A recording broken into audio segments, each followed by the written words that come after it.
How to make profile picture only me in Facebook. Hey everyone, welcome back to the channel. In today's tutorial, I'm going to show you guys how you can easily make only me profile picture on Facebook. But before we begin, don't forget to leave a like down below and subscribe to the channel. First thing first, you're going to have to open up your Facebook app and make sure that you are logged into your account.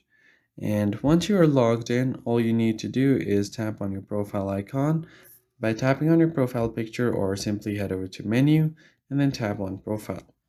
Once landed on your profile page, you are going to have to view your profile picture first. So tap on your profile picture. Even if there is no picture, you'll be asked to choose a picture. So I'm just going to click on see profile picture. And here, as you can see, only my friends are able to see this profile picture. So if you want to set this as only me, you're going to have to edit its privacy. And to do that, tap on the three lines and then click on edit privacy. Right now it's selected to friends, so only my friends will be able to see my profile picture change. So if you set this to only me like this, and then click on save, then no one else will be able to even open up your profile picture, so only you will know that.